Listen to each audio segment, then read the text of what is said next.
Derby County are targeting a move for former academy graduate, 20 years old, Kade Gordon. Kade Gordon currently at Liverpool. We are unknown as to when his contract does expire at the Anfield outfit, but he is available for loan yet again this season, and it looks as if Derby County and Swansea City are looking to try and get this deal done. Now, I know a lot of people are going to look at Kade Gordon and they're going to look at his history and things on that lines in terms of injuries and things like that, and they're going to look at this as a bad deal. But for me, this is a brilliant opportunity, and John Eustace spoke time and time again this transfer window about having players with a point to prove, players who want to make the squad better and want to have an impact. And I certainly believe that Kade Gordon is that, not just in a sense for his potential future Liverpool career, but also in a sense of where he could go in his professional career in general, because as a player who hasn't played that often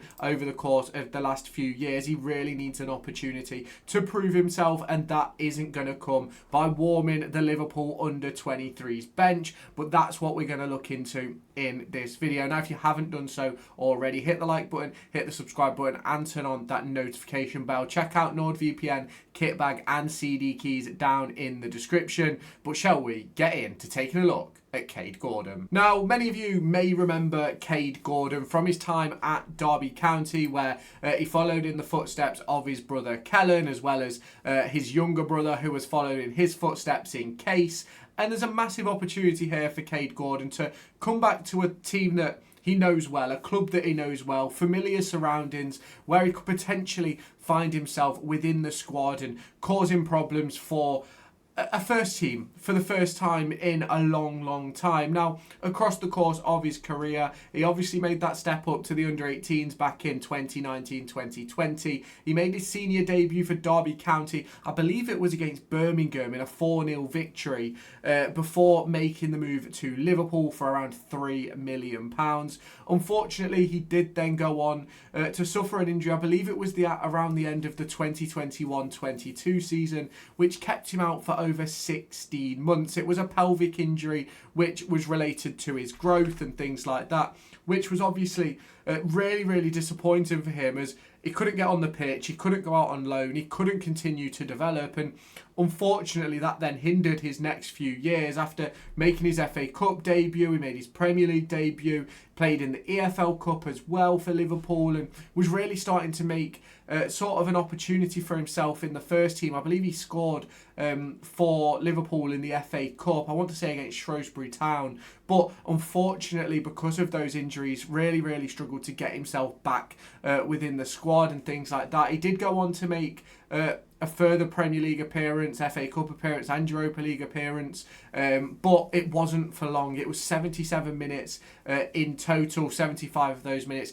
came in the Europa League, and then after that it's mainly been Premier League 2 football, where he played 14 times last year, scoring 4 goals, collecting 4 assists. But he also, during that time period, well, it was 23-24, not last year, my apologies. Then during last season, he spent 2 loan spells with Norwich City and Pompey, where he made 16 appearances, scoring just 1 goal, playing just over 350 minutes. Now, in terms of Kade Gordon, Derby County will know him well, and a lot of the academy coaches will still be the same from when he was there. And I'm not saying that everything is going to be the same, but there's going to be a lot that already know about him and things like that. There'll be clips that they can go back and watch from when he was coming through the academy and sort of where he sort of shines brightest. Now, if you look at sort of his positional chart and things like that, he can play along the left, he can play along the right, and he can play through the middle, most notably playing on that right hand side. 44 games in that position, 14 goals and 8 assists. But coming through Derby County's academy, he also played as a number 8, a number 10, and also on that left-hand side. And he is a player who could have a huge impact for me if given the opportunity. Now, I've always said I'm a massive believer of players need opportunities to prove what they are capable of. And I think that Kade Gordon is one of those players who needs that opportunity and he needs to be given a run of games. Now, I'm not saying that Derby County is necessarily the right call to give him that run of games, but I do think that that is what he needs. And if we look at Derby County's current position, you look at the left wing position, which at the moment we're currently awaiting the signing of Kaoki Soto. We're also waiting on potentially the return of Corey Blackett-Taylor if he can solve his injury issues. And for me, that left wing position is wide open at the moment. You look at the right wing position, we've got Caden Jackson, we've got Rhian Brewster who could be involved this weekend up against Bristol City.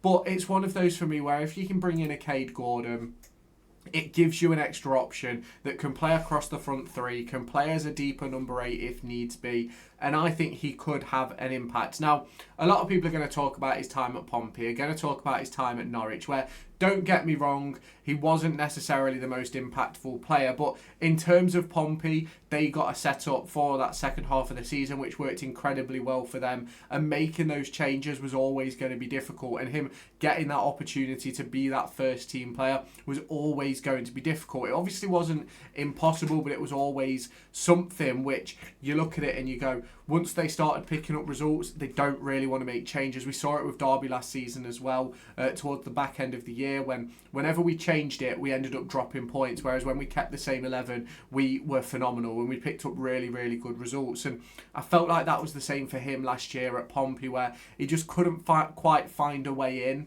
But that is part and parcel of football. And then obviously you look at his spell at Norwich, made 10 appearances, scoring 1 goal. You've got to be completely honest in the fact that the situation at Norwich was they're an incredible side, and he'd have to have got over the likes of Borja Sainz to be able to get into the team, and that just wasn't going to happen, unfortunately. There's not going to be many young players that can take that opportunity and go and get themselves in the team. I'm pretty sure Borja Sainz is now, I think he went to Porto. Let's just check on that. But it's like, it was going to be really difficult for him to make that step for me.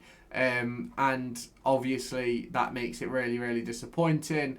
But it's one of those situations which they had to deal with. And unfortunately, he couldn't get into the team because of the likes of Borja Sainz, because of the squad that they have there.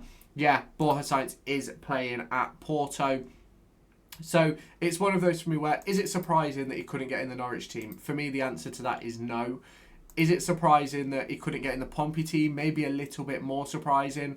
But we're going to have to wait and see if he can get a deal done to join Derby County. We're obviously waiting for some sort of confirmation in that regard, which will probably come over the course of the next week or so, if that is a deal that Derby County are looking at. You've obviously got to look at the position in terms of where Derby County are and where they could be. And I think you look at it and you sort of say, if Derby County really need a winger, is he that bad of an option? In my personal opinion, the answer is no. But if we look at what we could go and do and potential players we could go and get, is it really the best move? I personally don't necessarily think so. There's a lot of work for Kade Gordon to do to prove himself, but that is what John Eustace has done this summer. You look at a player like Carlton Morris, who got a lot of stick last year. You look at someone like Bobby Clark, a player who wants to prove himself. Corey Blackett-Taylor is given a massive opportunity to,